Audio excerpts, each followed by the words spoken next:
Hello, Wellness World. It's Lisa Starr with StarrCast. We're back with another episode of StarrCast where we speak with wellness warriors. So today we're fortunate to have a guest that I have been trying to land for 2 years, it turns out. He's been very busy, and you'll understand why when you hear the story. Some of you may have heard of the biostation. I know that when I heard that word, I thought, that's a really great name. I need to know what that is.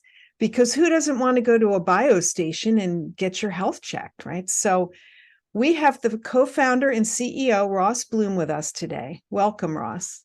Thank you very much, Lisa. I appreciate the patience. Yes, I have been very patient. Thank you for noting that. But, when you have to get someone who's busy nailed down to 45 minutes to their chair, it's not easy. So, Ross, you and I met in spring of 2021. You were just opening a biostation at the Carillon, and I was visiting the Carillon in Miami, and I was intrigued by it, and we chatted, and I thought, this is such a great story. So I'm going to ask you to go back for listeners and tell us a little bit about you, Ross Bloom, and your journey from college and how you came up with this idea. Okay. Interesting time for me to just talk about myself, but we'll go ahead and share the story. So Great. I guess how it all started. So I was actually born into a family of healthcare providers. My father was a practicing cardiologist. I grew up in Boca Raton. That's where he opened his practice. And probably the late 70s is when he opened up the practice.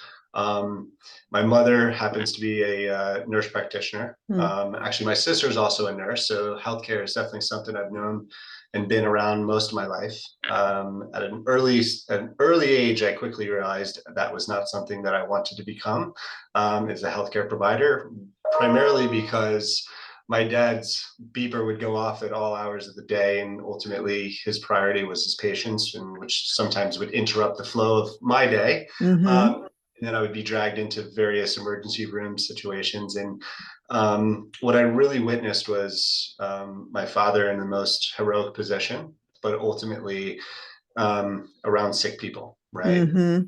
There was a need for that, and he was very committed to his patients and his practice, but it didn't necessarily resonate with me in terms of what I wanted to be. But everyone always asked, "Do you want to be a doctor, just like your dad?" Of course. And the answer was no. I don't. I don't like to, unfortunately, be around people that are suffering. It just didn't really appeal to me. So with that said, I graduated high school in Boca Raton, and then I went to the University of Colorado, where I was trying to figure out really what is the next step for me and what would my professional career look like.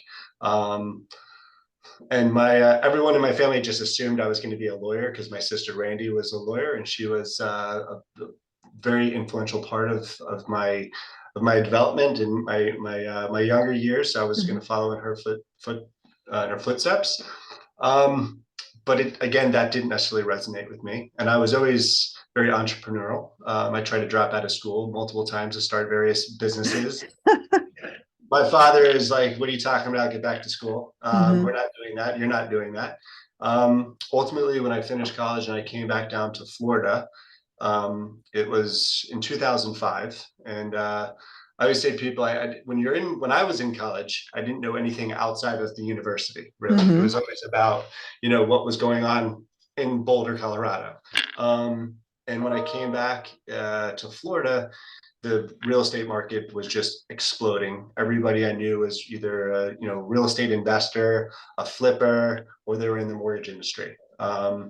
And so I decided before I was going to either go back to school, I'd say I wanted to take a break. And a buddy of mine said, "Why don't you come work for my family company? We sell mortgages." I was like, "I don't know what really that is, or how that ultimately do it, but okay."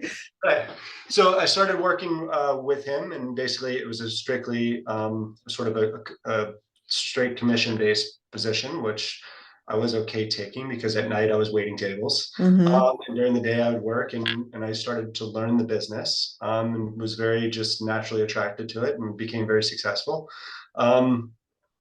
I also decided to leave the business because I didn't feel like it was sustainable. This was right before the big collapse. I just said, you know what? I'm making too much money at such a young age, and there's no way that the value of everyone's home will just continue to appreciate. Well, good for you for noticing that.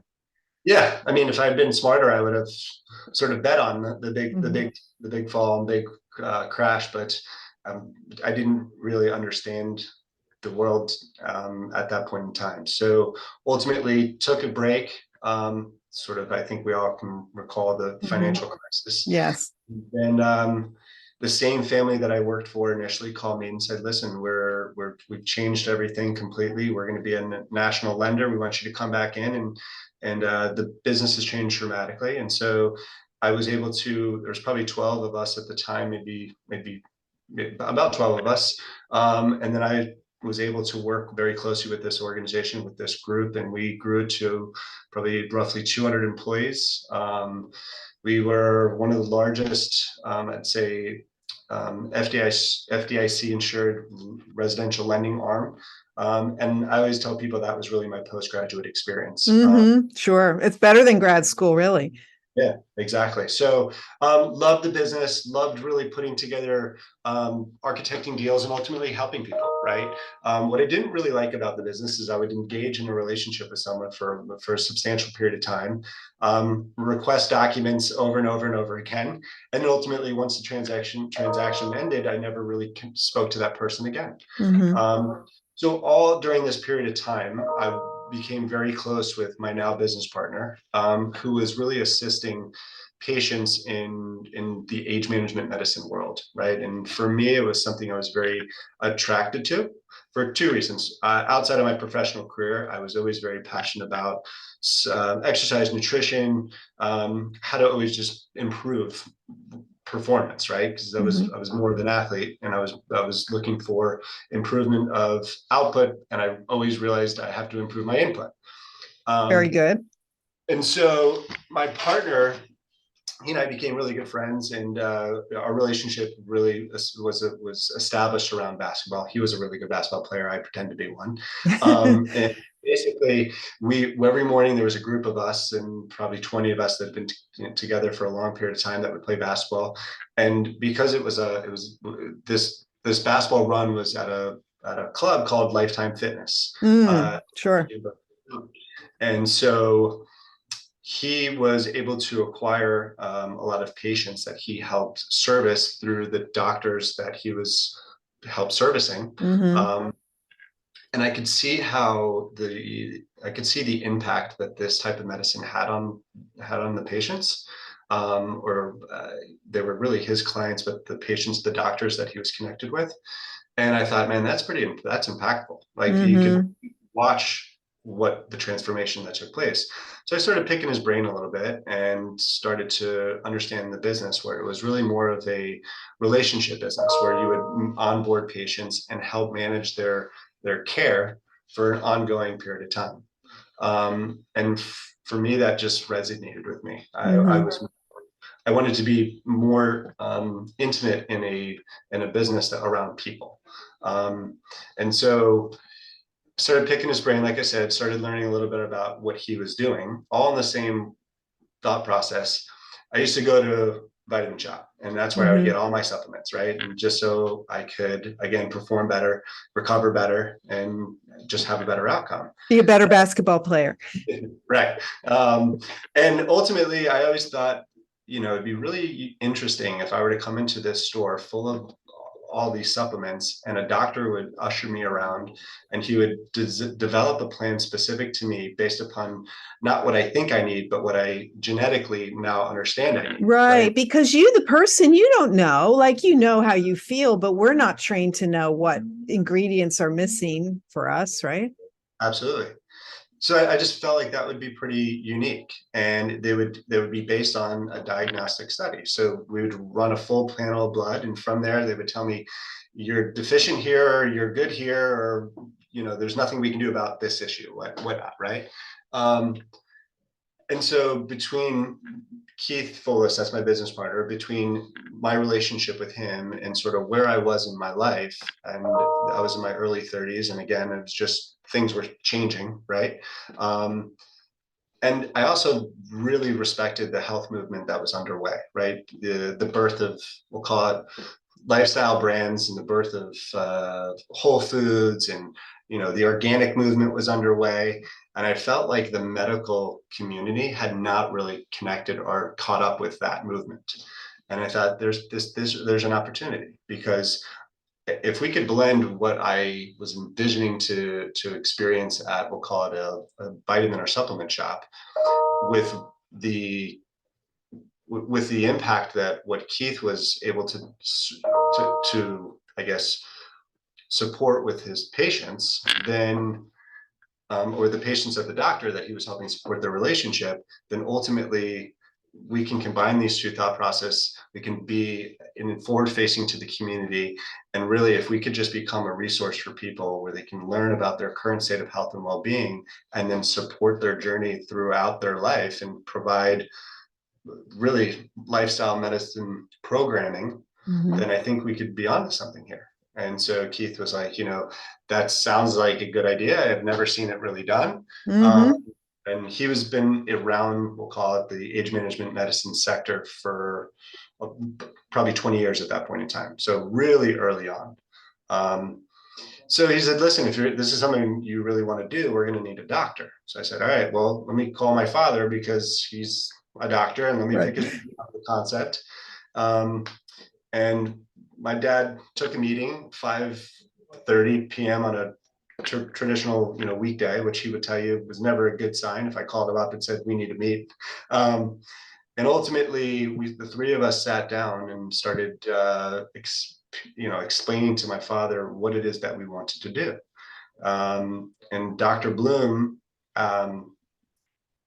who's not a risk taker, he mitigated every chance. That's just sort of Sure. You don't want a cardiologist who's a risk taker, right? Exactly. So, and my father's practice, like I said, he was very dedicated to the practice and to his patients. The home that I grew up in was probably 600 yards away from his office, which was across the hospital. So I always joke that my dad literally just drove in a circle for most of his life, but he felt that he needed to be close to his practice and close to the hospital and for his patients. So I never imagined my father ever changing anything. And this is close to 40 years of the same routine over and over and over. And so after our initial meeting, my father sent me a link to a fellowship called the American Academy of Anti-Aging. And it's come to realize that it's one of the largest international fellowships for medical professionals to get board certified in what I call age management medicine. So he sent me a link, and 7 days from our initial meeting, he was already signed up taking modules. So he was going to get board certified. Good for him. Yeah. And I was basically, I went with him to the convention, and I was just part of the exhibit hall just to get exposed to this whole world, which, by the way, was much deeper and broader than I ever could have imagined. Of course. It was extremely impressive. It was very organized in terms of the actual convention. And I walked the exhibit hall, which was probably like 40,000 square feet, massive. And I learned about every lab that was out there, learned about all the compounding pharmacies, learned about, I was just downloading more information, totally embraced in this community. And what Keith and I ended up started to do is basically we started doing like Wellness Wednesdays at my dad's cardiology practice. Good idea. As he furthered his education and became more comfortable with protocols that he thought was really important. By the way, he was a big time believer of if he can get in front of somebody before they called his office, and that patient was willing to do whatever it took to change their current lifestyle, improve their health and well-being, that was something he was always trying to accomplish. Well, you don't want to meet them in the ER, so that's a good approach. Correct.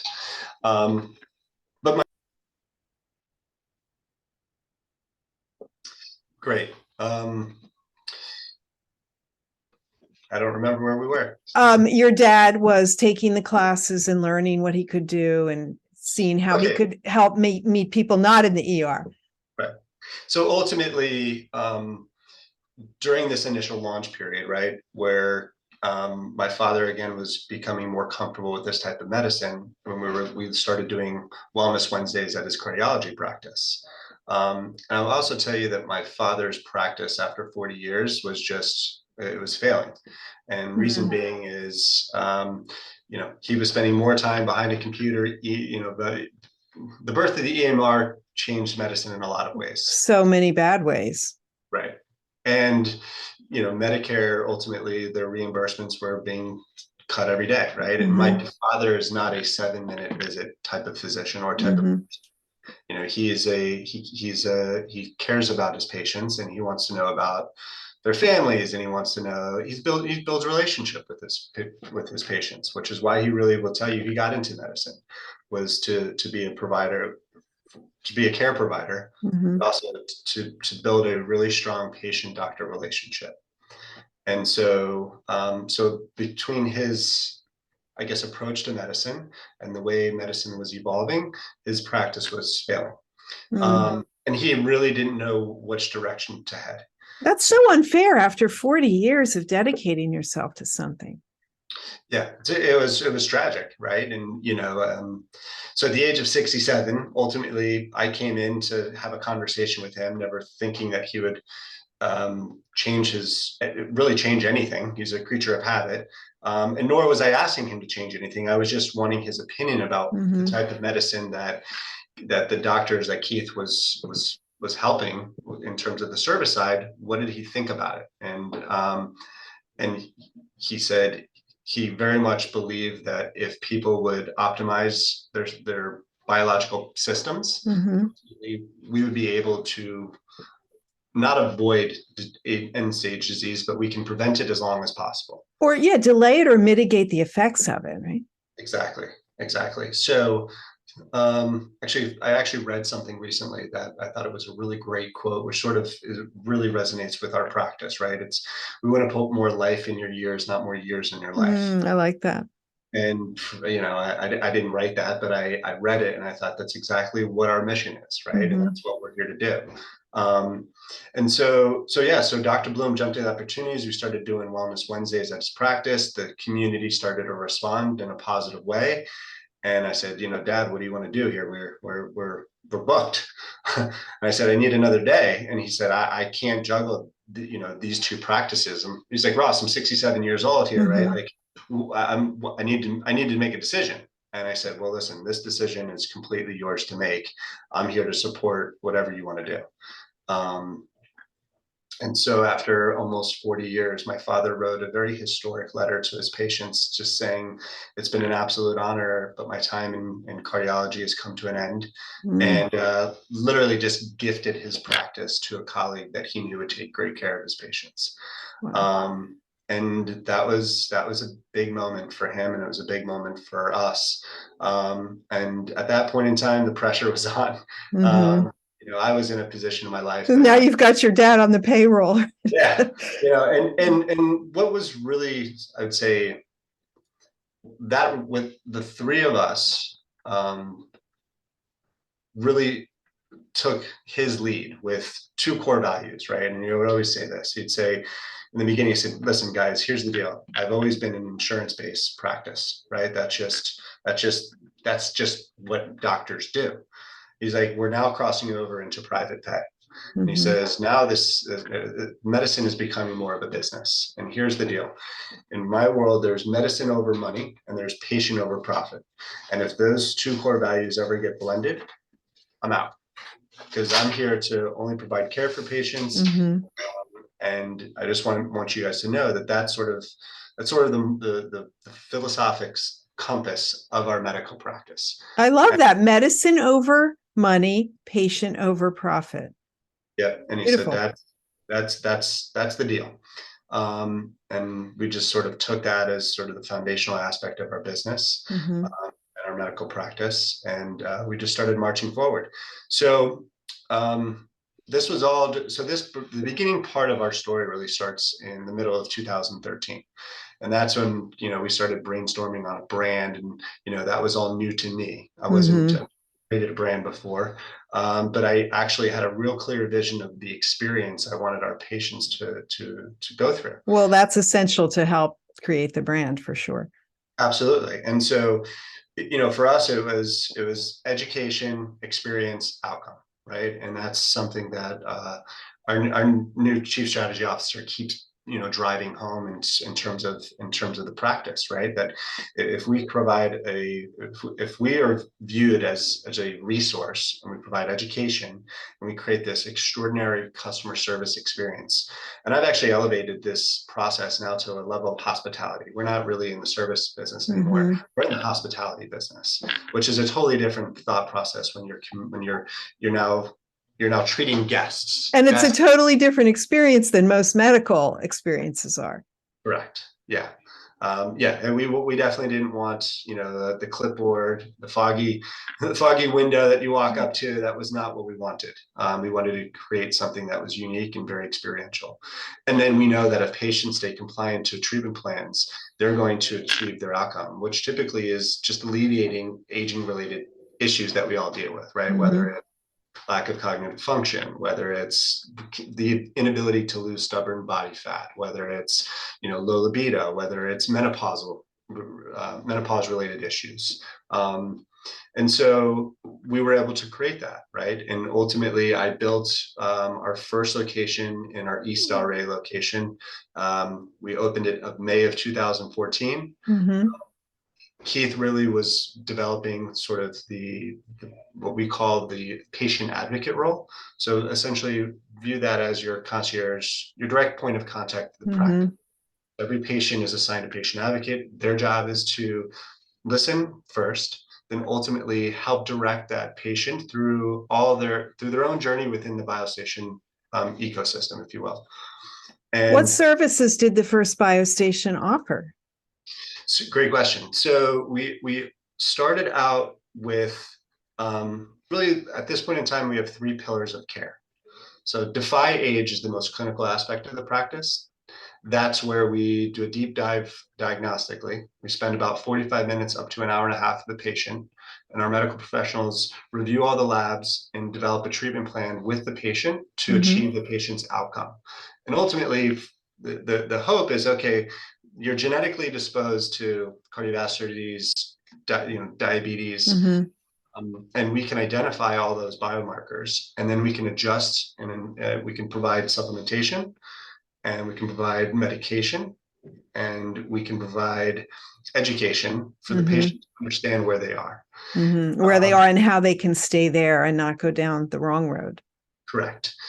So that's Defy Age. That was really how we launched the practice. I would say in the same breath, we also started a service line or a pillar of care called Replenish Life. Those services include IV nutrition, mm-hmm. nutrient injections, and supplementation. So we started using pharmaceutical grade supplements. And really that was sort of, that was what services, or those were the treatment offerings initially when we launched the biostation. Dr. Bloom and I continued to go through, we traveled we went on tour because it took him about 18 months to get board certified from the A4M. And we went from California all the way to Florida and a lot of states in between, going to different symposiums and really just immersing ourselves in learning all of the things that we can do to help support, educate our patients, provide great service to our patients, and drive outcomes. Mm-hmm. And so, his practice of what he was doing continued to evolve as his education continued to evolve. And I would tell you that this sector of healthcare has also grown substantially since 2013. Mm-hmm. I mean, it's become more widely accepted by the medical community. Bioidentical hormone replacement therapy is definitely something people are less fearful of. Mm-hmm. Because we've actually now have a longer term and longer period of time of driving clinical outcomes and patients achieving the results they're looking for in a very safe way. So that's really how it started. And then we continue to evolve the practice and the offerings. I will tell you that when we started doing pellet replacement, mm-hmm. Using pellets as a way to replace hormones, our practice transformed. Really? And Why is that? And tell us about the pellets. so pellets is pellets are the pellets that we use they're about the size of a Tic Tac, and they're comprised of what we use is estradiol and testosterone replacements. So we help support and replace testosterone for both men and women, Mm-hmm. and estrogen for women, Mm-hmm. as well as testosterone. So we were a little cautious. Dr. Bloom was a little cautious to use them when we first opened the practice, just because he felt like once the pellet was inserted into the patient, there was no turning back, right? Mm-hmm. Sure. And that if we could use creams or other modalities to replace hormones through Mm-hmm. through only bioidentical hormone replacement, then ultimately he can control that better. But And how is the pellet used? so the pellet is actually inserted into the subcutaneous tissue, typically in the around the glute area. Mm-hmm. It's about a 15-minute procedure, super simple, easy in and out. So not a pill that you ingest orally, and it Nope. goes more quickly into the bloodstream, is my guess. Exactly. So within about, we'll call it a 2-week period of time, a reservoir of blood actually builds around the pellets, and your body just starts to pull from it as it needs. So it's probably, it mirrors that of the most natural biological process. Mm-hmm. So that's why we've had great success with it. Hmm. But it's been the most impactful when we're treating females. And so when we started using pellets as a way as a way to clinically achieve outcomes, our patient demographic was probably this is around 2015. We were probably about 70% male to female. Mm-hmm. Quickly went to 50% male to female. Interesting. So if you started off male, do you think that's because you're male and Keith is, and you were interested in that aspect, or why was that? Yeah, that's Keith primarily was just always helping the doctors on the service side with male patients. Mm-hmm. That's just what the testosterone replacement therapy was just what he was solely Mm-hmm. focused on at that time. And so we thought we were going to be primarily a male focused facility. Not the case. And Mm-hmm. ultimately, when a woman goes through menopause, from the patient feedback we've received and from I've received firsthand, it's ultimately can be a pretty catastrophic event, right? Mm-hmm. Like immediately things change. You lose Yes. complete control of your HVAC system, right? And ultimately, you dramatically there's a dramatic moment in your life. Mm-hmm. And what we've learned that by using bioidentical hormone replacement therapy, we can minimize the effects and almost reverse menopause entirely. Mm-hmm. Um, and so when all of a sudden the transition of our patient demographic shifted, they also started asking for cosmetic services. Mm. Around 2016, birthed the third pillar of care, which is called Restore Beauty. So those 3 pillars really help support the practice of the biostation. And Restore Beauty as a service line or a pillar of care comprises mostly of injectables, lasers, body contouring. So it's really your true med spa offerings. Right. And it really helped round out the practice. And so our patients who were looking to feel better also were looking to look better. And Mm-hmm. the look better also wanted to feel better. So it just seemed like a really good match for us. And at this point in time, we decided those are our 3 service lines. Mm-hmm. Those are how we're going to provide the great education, great experience, great outcome. And instead of growing broad and trying to do everything, because there's a lot of things that can be offered to patients, we decided to grow tall and really narrowly focus on the services that we wanted to really perfect. Well, I love that. I love the 3 pillars that you've chosen and the way they sort of came out organically from what you were trying to do, rather than you coming in with sort of, this is our plan. You watched what people wanted and you grew in that direction. Yeah, so I would say our practice is very organic, right? From the moment we opened the door, there was no playbook. We sort of Well, there was no one to follow. No one was doing it. Right. Yeah. We were, like I said, we were early. And what I quickly learned is that the market also was sort of confused. Why would I want to do, Mm-hmm. why would I put an IV, why would I go to your facility, start an IV full of vitamins? Why would I need that? Right. And I would have to educate the community. It's like, well, we go directly to the bloodstream. You avoid your GI tract. We can get much higher doses of micronutrients that, by the way, your body really wants, because your cells really want that. And at the essence, that's where it all starts, right? So if we Mm-hmm. can improve your cellular health, then we can begin this process of improving your general well-being and ultimate your health in total. So again, we were early in the market. Um, we were very organic. I was in every position of the company. I was the first receptionist. That's great. I hired the first nurse. And I worked very closely with Dr. Bloom in terms of learning this type of medicine, because I had to really articulate to the community what it is we do and why we do it. Mm-hmm. Mm-hmm. And so, yeah, So I'm sorry, so the first one in 2014, this is East Delray.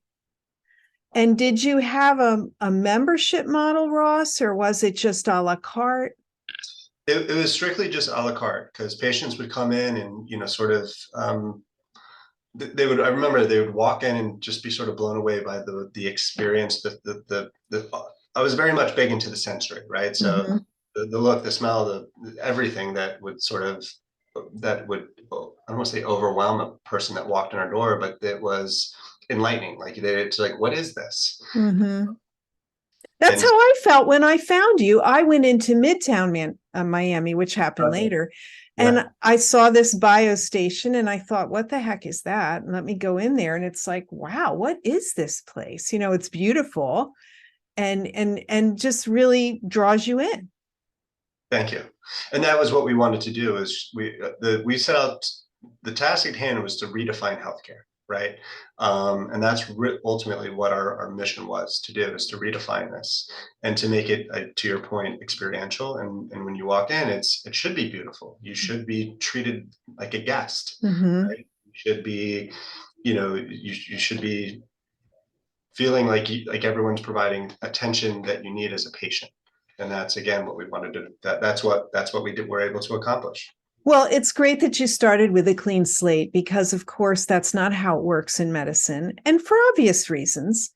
But people, consumers, have become in the last 10, 15 years so much more aware of that consumer experience that's being provided to them. And they want it, of course, to be nice. And there was never an option when you went to the medical. It was what it was, and now when you find that there's a different way, consumers want that. Mm-hmm. Absolutely. And this is one thing that, I've learned, and my father would tell you, they didn't, when you go to medical school, they don't teach you how to operate a business. Mm-hmm. So, there's always that notorious saying that, doctors are traditionally bad business people. They're brilliant minded individuals. I've seen a lot of physicians, and I've been very fortunate to see physicians that have been both, right? Very Mm-hmm. successful as business operators, and very successful and bright-minded physicians. But my father, he was not one of those. He was a great doctor, and knew that's where his talent really lies. So it was a great relationship for us to come together. Right. How perfect that he can now go back to doing what he loves, and you guys can worry about the business side. Yes. So Yes. you opened the first unit in 2014.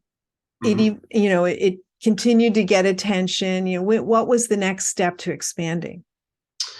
So it's a great question, because I was ready to go. I was ready to take over the world. I wanted to move fast and quick. Mm-hmm.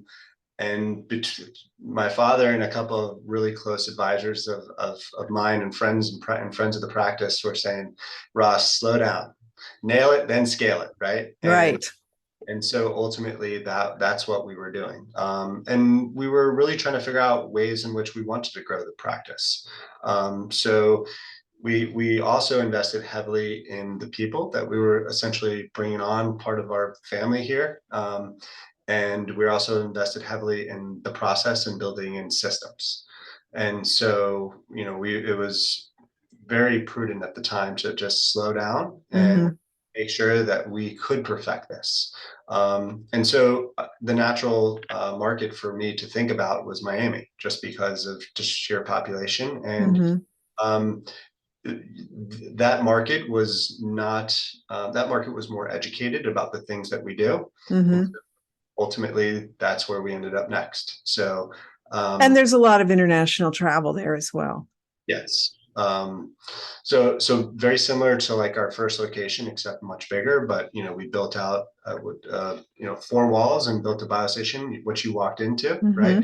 Mm-hmm. I was very fortunate at that time to also have been introduced to Dr. Julio Gallo. He is Mm-hmm. a plastic surgeon, and he and I have joined forces, or I should say the biostation and Dr. Gallo have joined forces and have been working together since we opened down there. So it was a great relationship. And in the same year, I was actually introduced to actually the president of the Boca Resort at the time. His name is John Tolbert. And he became a friend of the practice and said, we would love to open up a biostation inside of a hospitality property. And Oh, that being the Boca Resort, which was definitely one of our jewel properties down in South Florida. for sure. And so that was just sort of like Keith and I looked at each other and said, this is not something we thought of, but this would be pretty unique. And nonetheless, if the biostation could sort of be in line with a brand like the Boca Resort, it would extend some credibility. And so, after we completed a small tenant improvement inside the facility, I said, Keith, this is really, we're onto something here. Mm-hmm. I said, there's 1,000 rooms, and they also had about 5,000 members. And in That's terms a nice bunch to be introduced to. right, right. And so, once we were able to gain the right exposure and be connected to the membership base, that model took off.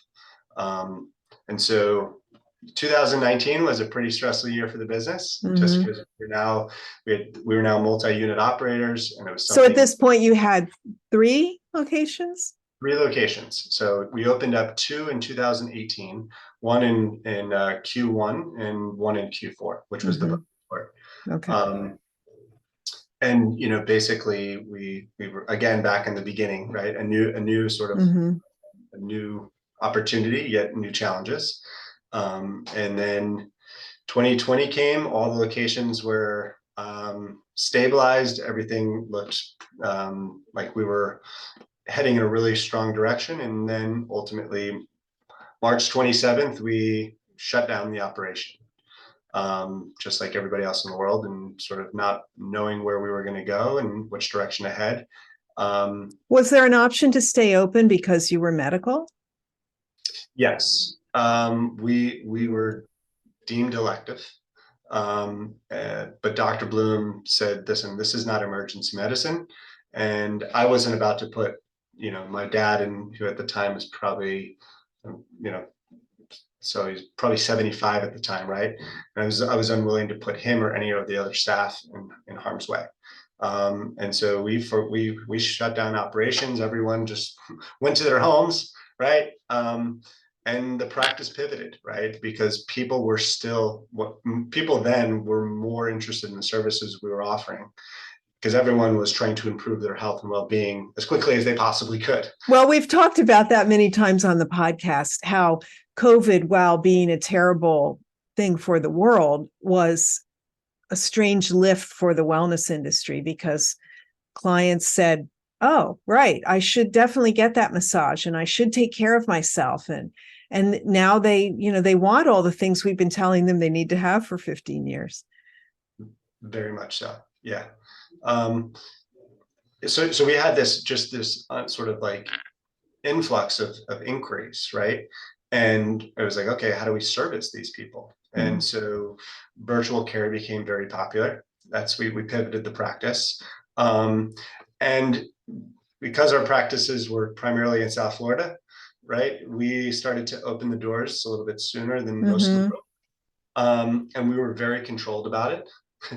my partner Keith, it was hilarious. I lasted about a week at my house. And I said, why don't I go back to the office? Nobody's there. And I'm like, there's no way I'm going to get any work done being home.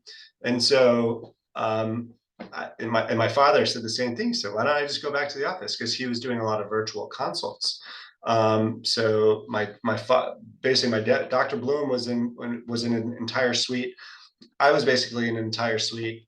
My partner Keith stayed at home for about 3 months, and I'm like, Keith, you have 2,000 square feet over here, just you. And our team really that like most people, unfortunately, we furloughed a lot of individuals because we had no idea what was going to happen, and that was a real that was probably one of the worst days that I can remember, is sending out letters to people on a Sunday. I mean, everyone kind of most of our staff that we work closely with, we always talk about culture, right? We always talk about these things, and we really felt like the culture of our practice was that of a family, and so that was just a really challenging day. But nobody knew what the future looked like. Oh, you didn't know what the future held? Come on. Right. And so, and then slowly but surely, we started adding back some of the core team, right? And as our practice continued to move, we just pivoted. And then we started opening up slowly, one day at a time, one patient at a time, right? And that, and Dade County was different than Palm Beach County. So they were, because it was more densely populated down in our Miami location. We were basically there was 300 apartments on top of us, and in Midtown probably has 5,000 apartments within a 2-block radius, basically, right? So it was definitely a much slower relaunch in that market.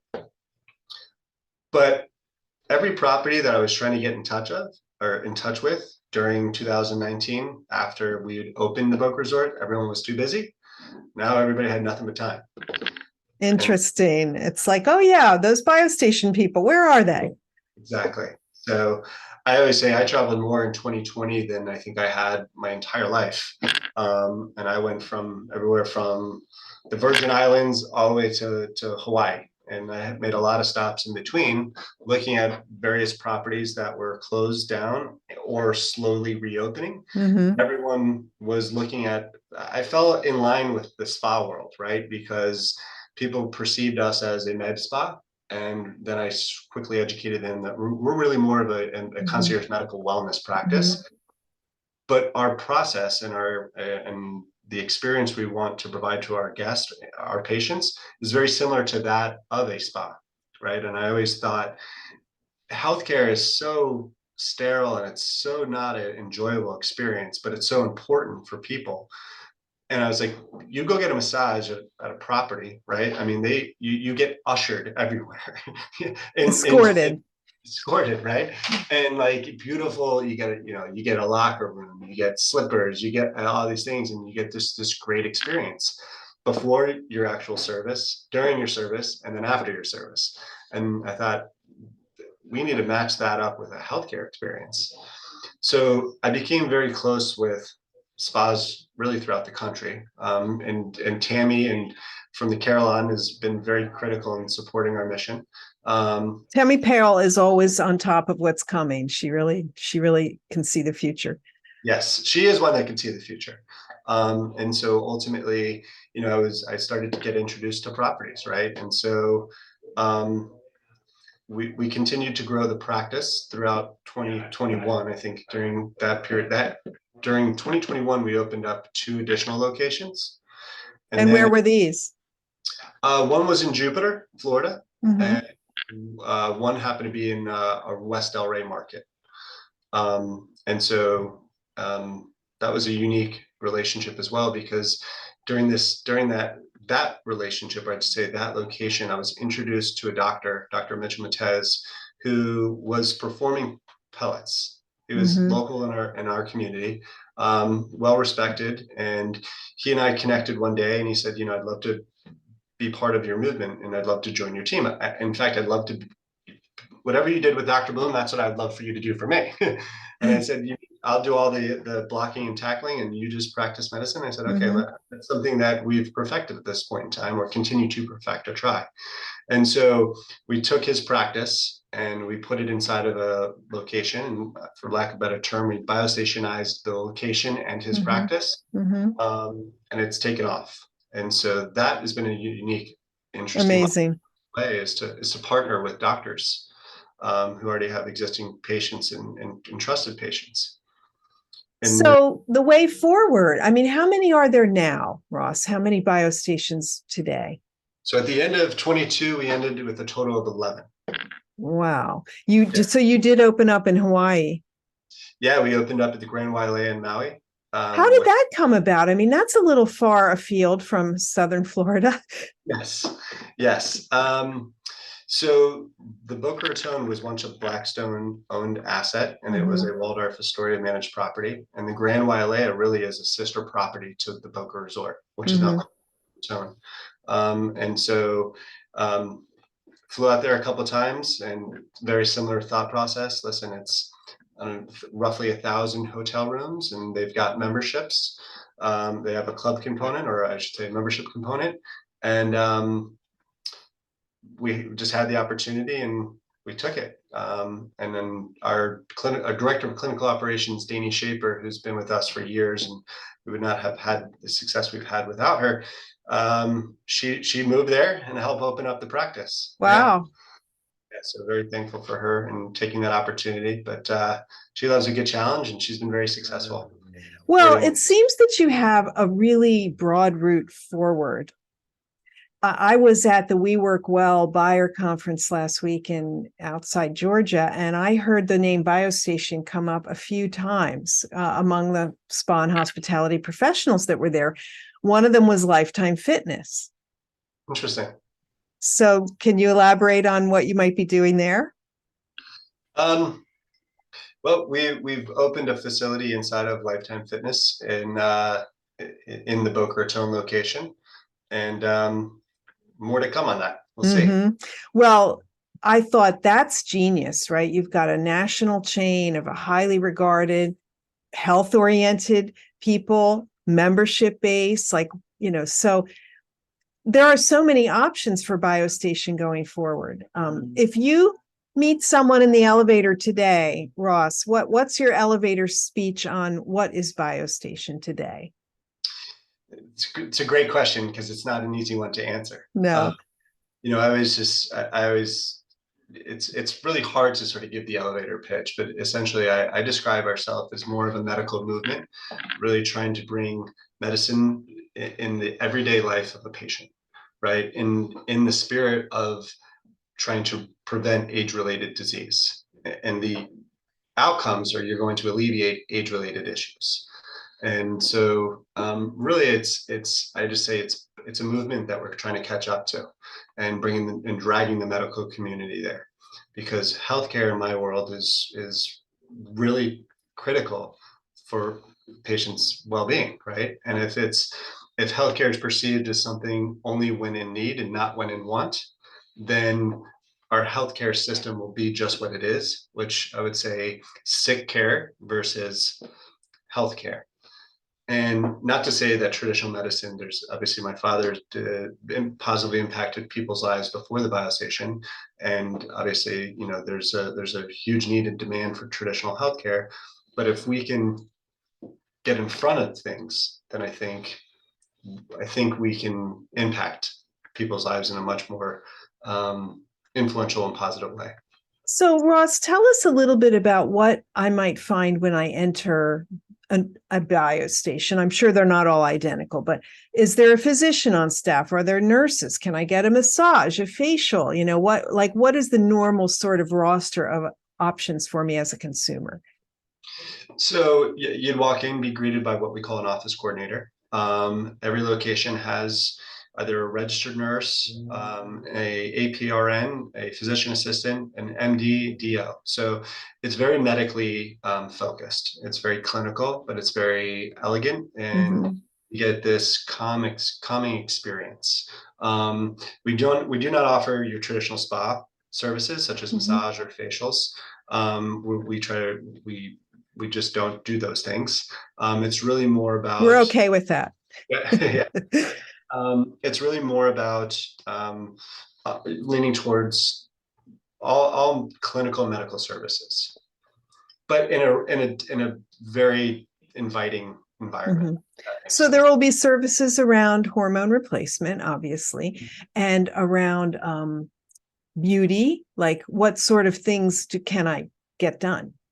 Yeah, so you can get everything from neurotoxins, so injectables, as well as fillers. We have laser treatments. We have body contouring machines. You would also you can explore the menu of IVs that we offer to patients. So again, I always go back to high dose micronutrients that are infused into the bloodstream and how that really impacts one's well-being.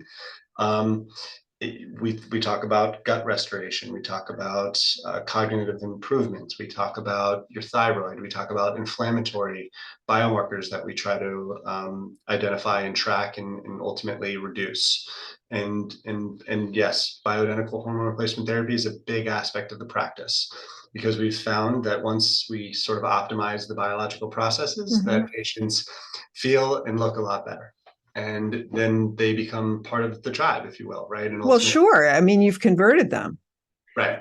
But what's ahead for me? If I'm a woman and I come in and I get a pellet inserted, does it run out? Do I need to replace it? What are the next steps for me? So again, you'd be onboarded through your patient advocate, who would be managing your process here in terms of your relationship with the practice. So you'd come in, we do, a pretty extensive initial workup. And again, you'd spend that time with one of our medical professionals developing a plan. If pellets were something that the provider thought you'd benefit from, then ultimately we'd do the procedure. Within 30 days, you'd come back for a repeat blood work just to make sure that ultimately we're hitting the targets, right? Because we want to get into optimal ranges and not just in normal value ranges, right? And so we start out pretty conservatively. We want to make sure that patients are, we start slow, and if we need to increase as we go, we do so. So that's part of that 30-day snapshot. If we need to do an additional insert at that point in time, then we can. And then a typical patient will, if pellets, again, is the modality that's provided, every 3 to 6 months, a patient will come back in for an additional insert. All the while, you're communicating on a consistent basis with your patient advocate, because you may be on other recommended supplements, other recommended peptides, other recommended medications, all of which come from our compounding pharmacies. And so it's always ongoing managed wellness programming. So the world is your oyster, right? Everyone needs age management in some aspect or another. Do you expect to franchise your model? Is that the plan, or you want to own your locations? It's a great question. So we've gone in various directions on how to grow the business. The way that not that you have to grow. I'm not a fan of that. We have to grow. We're not on Wall Street, but you probably, I know that your psyche was oriented to that. Yes. So we thought we were going to franchise, and then we sort of held tight on that thought process. Because we had not proven out we could do this in multiple units, so we didn't feel that we could with confidence convey the message to investors. And B, we wanted to really protect the brand, and ultimately personalized healthcare sometimes can be a challenge if you move too fast and you get too many operators. And I always go back to the two core values that Dr. Bloom really brought to the table, which was medicine over money and patient over profit. Not to say that there aren't franchises out there that do a great job, just in the way in which, I guess, how we approach providing the care to our patients, it was challenging to replicate. Up until, plus we are in process of developing our own technology that could potentially allow for that. To your point, there is a lot of inquiries and inbounds about how we grow our business and how we grow our practice. And the market is caught up to us. People want what we're offering, and people like the way we deliver, both from an education experience and outcome perspective. So we just pretty much more than doubled our locations in 2022. That's a So big jump.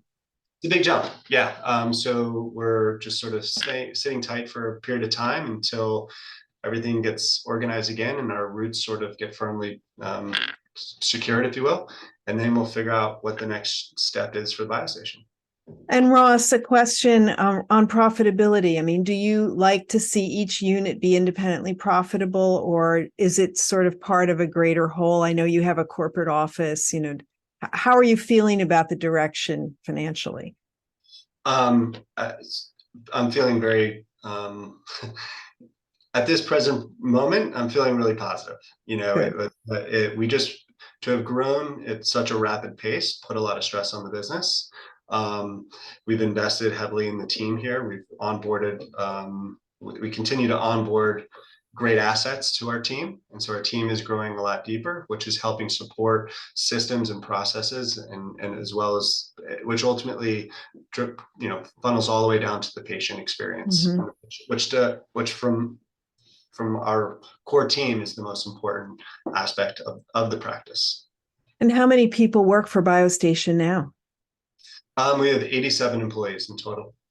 That's a big jump from 3 that you started with, including you, right? Yeah. So it's been a great journey.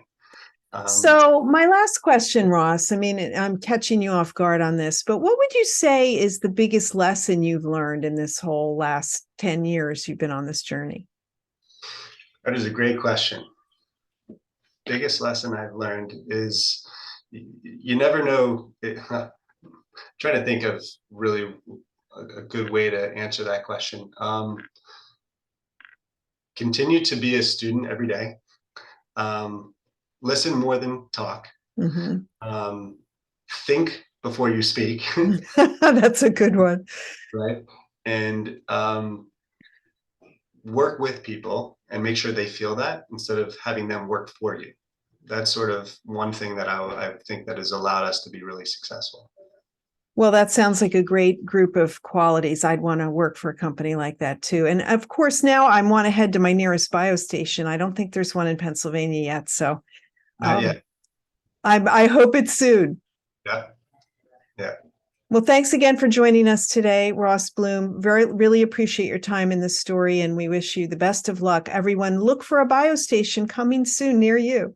Thank you so much. I appreciate that.